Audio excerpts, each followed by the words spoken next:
Halo semua, selamat datang di pembahasan kita kali ini. Topiknya seru banget loh. Kita bakal ngobrolin gimana caranya mengubah hobi jadi pundi-pundi alias jadi uang. Dan yang paling penting, lewat topik ini, kita bakal kupas tuntas materi teks eksplanasi buat persiapan ujian. Jadi dapat ilmunya, dapat juga inspirasi bisnisnya. Coba deh, jujur sama diri sendiri. Pernah nggak sih kamu kepikiran hobi kamu yang kelihatannya sepele, kayak main game, jago masak, atau mungkin suka gambar, itu sebenarnya bisa banget loh diubah jadi sumber penghasilan? Nah, pertanyaan ini bakal jadi pembuka petualangan kita hari ini. Oke, ini dia peta perjalanan kita. Pertama, kita bahas konsep seru hobi jadi duit. Terus, kita masuk ke materi utamanya nih, teks eksplanasi. Kita bakal bedah abis-abisan, mulai dari pengertian, struktur, sampai nanti gimana cara terapinya buat bikin poster promosi yang kece. Lengkap kan? Yuk kita mulai dari bagian yang paling asik.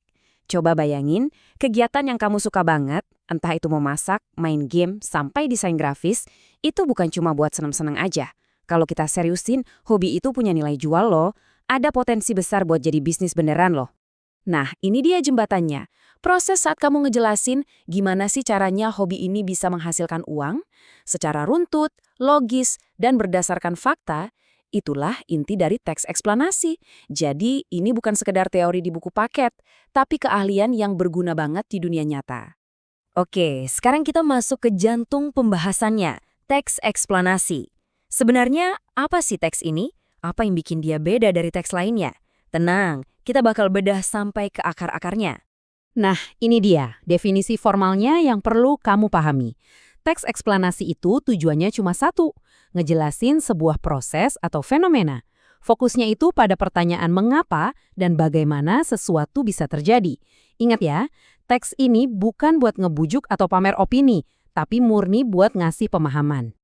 Ada 3 hal yang wajib kamu ingat soal ciri-cirinya. Pertama, faktual. Artinya semua informasi harus berdasarkan fakta dan data. Nggak boleh ngarang. Kedua, objektif dan ilmiah. Jadi, nggak ada tuh yang namanya kata aku atau menurutku. Dan ketiga, menjelaskan proses. Fokus utamanya di alur sebab akibat. Pokoknya, teks ini tuh kayak laporan ilmuwan. Isinya data semua. Teks eksplanasi itu punya struktur yang jelas. Ibaratnya kayak bangunan yang punya fondasi, tiang, dan atap. Ada 3 bagian utama yang jadi kerangkanya. Kalau kamu paham ini, nulis teks eksplanasi bakal jadi gampang banget. Yuk kita lihat satu persatu. Ini dia 3 pilarnya. Pertama, ada pernyataan umum. Ini bagian pembuka untuk kenalin topiknya. Kedua, dan ini bagian intinya, yaitu urutan sebab akibat. Disinilah kamu ngejelasin prosesnya secara detail. Dan yang terakhir, ditutup dengan interpretasi. Isinya kesimpulan atau ulasan singkat dari apa yang udah kamu jelaskan.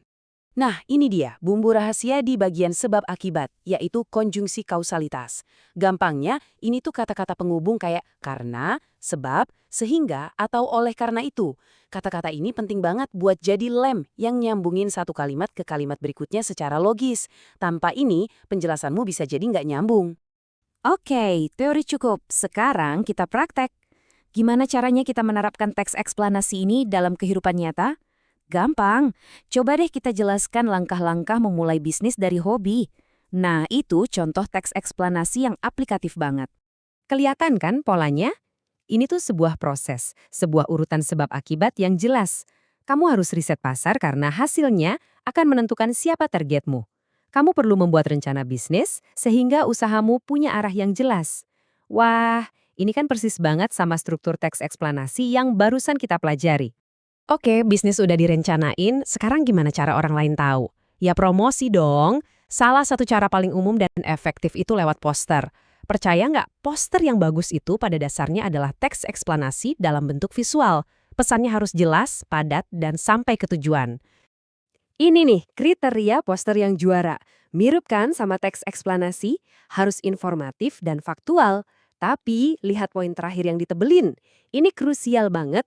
Kamu bisa jelasin produk sebagus apapun di poster, tapi kalau nggak ada info kontak, ya percuma. Orang jadi bingung mau beli atau nanyanya kemana. Perbandingannya jelas banget ya. Poster yang efektif itu kayak teks eksplanasi yang baik. Pesannya fokus, to the point, dan gampang dimengerti. Sebaliknya, poster yang terlalu ramai dan informasinya nggak jelas, ya pesannya nggak bakal sampai. Sama kayak penjelasan yang muter-muter dan nggak logis. Jadi, kesimpulan utamanya adalah ini. Paham cara kerja teks eksplanasi itu bukan cuma buat ngejar nilai bagus pas ujian. Ini tuh life skill. Kemampuan buat ngejelasin ide kamu apapun itu secara logis, jelas, dan meyakinkan. Berguna banget sampai kapanpun. Oke, sekarang giliran kamu. Anggap ini latihan sebelum ujian. Coba deh pikirin satu hobi kamu. Terus coba jelaskan proses mengubah hobi itu jadi bisnis. Pakai 3 struktur teks eksplanasi tadi. Siapa tahu kan dari tugas sekolah bisa jadi bisnis beneran. Semangat mencoba ya!